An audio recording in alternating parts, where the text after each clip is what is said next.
নমস্কার বন্ধুরা, আমি প্রদীপ বালা এই চ্যানেলে জানাই আপনাকে স্বাগত। লোকসভা ভোট যুদ্ধের ঘণ্টা ইতিমধ্যেই বেজে গিয়েছে।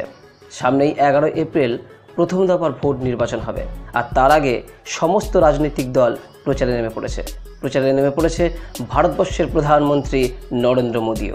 ইতিমধ্যেই তিনি বাংলায় দুটি জায়গায় সভা করে গেছেন, কোচবিহার এবং ব্রিগেড।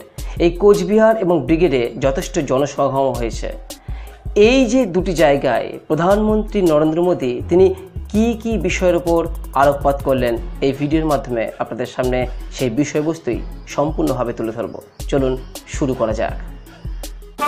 আপনি দেখছেন A to Z Bangla news channel.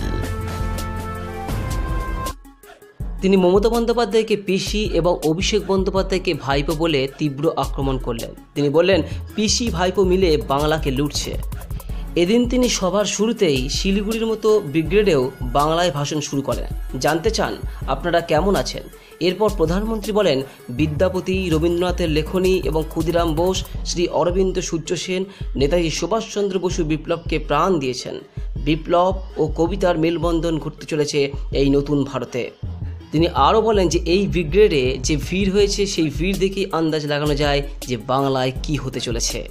তিনি বলেন, আপনাদের ভালোবাসা আমি মাথায় করে রাখবো। আপনারা যে ভালোবাসা দিচ্ছেন সুদ সমেত উন্নয়ন করে ফেরত দেবো।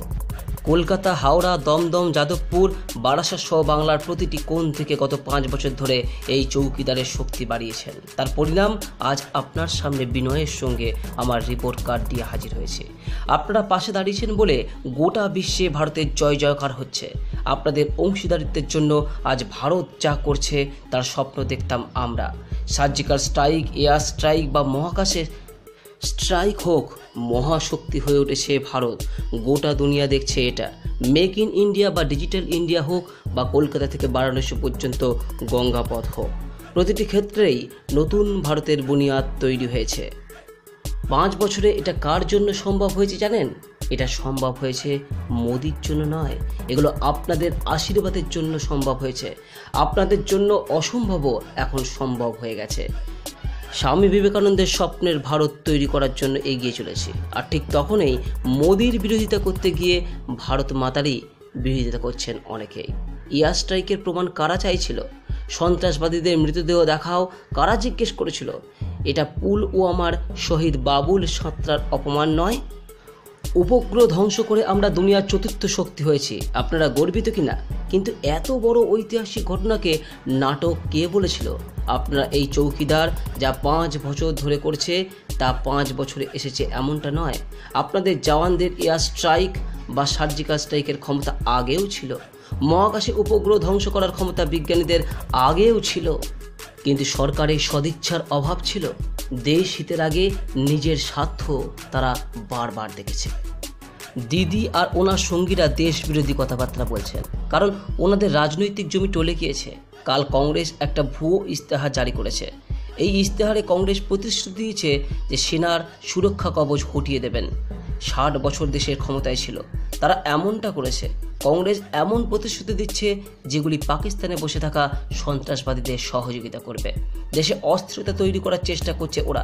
তোষণের রাজনীতির জন্য সন্ত্রাসবাদের প্রতি নরম অবস্থান নিয়েছে কংগ্রেস। সন্ত্রাসবাদীদের বিরুদ্ধে কঠোর আইন কারা হটিয়েছে?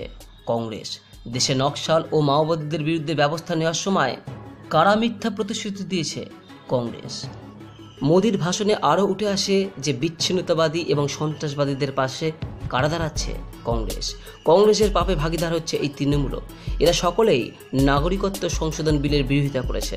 আমরাও আইন বিলুপ্ত করেছি, তবে তা মানুষের ভালো করার জন্য। কংগ্রেস বীর জওয়ানদের মনোবল ভাঙতে চাইছে। দেশের সুরক্ষার মাঝে একটা দেওয়াল হয়ে দাঁড়িয়েছে এই চৌকিদার। কংগ্রেসের ষড়যন্ত্র সফল হতে দেবে না মোদি। তিনি আরও বলেন, ভুয়ো ইস্তেহারের এক্সপায়ারি ডেট শুরুতেই চূড়ান্ত হয়ে গিয়েছে। তারিখ 23 মে। কংগ্রেসও যাবে, ওদের ইস্তেহারও যাবে। দেশের জনতা সিদ্ধান্ত নিয়ে ফেলেছে। কিছু সময় আগে একই মঞ্চে বলতে শুনেছিলাম, মোদি হটাও, মোদি হটাও। মোদিকে গালি দিয়েছিলেন। বিভিন্ন রাজ্য থেকে নেতারা এসেছিলেন কলকাতার জলসায় শুধু মোদিকে হটাতে।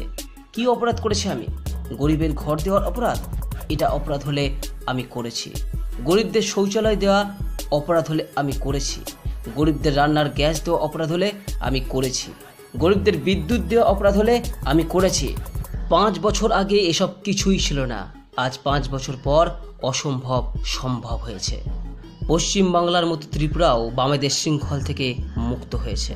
এটাও অসম্ভব ছিল, তা সম্ভব হয়েছে। আজ ত্রিপুরা দ্রুত গতিতে উন্নয়নের লক্ষ্যে এগিয়ে চলেছে।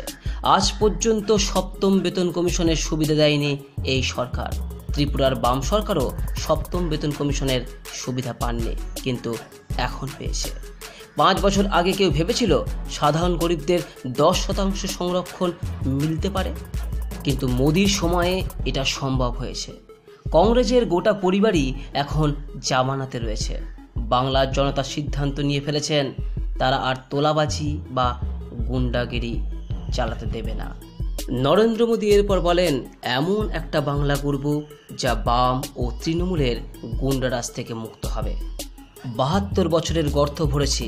2019 সালে আপনাদের ভোটে উন্নয়নের নতুন উচ্চতায় পৌঁছতে যাচ্ছে। আপনাদের ভোট সন্ত্রাসবাদকে শেষ করতে বড় ভূমিকা নেবে। 2014 সালে আপনার ভোটের জন্য পুরনো প্রকল্পগুলি গতি পেয়েছিল। এবার আপনাদের ভোটে আন্তর্জাতিক পরিকাঠামো নির্মিত হবে।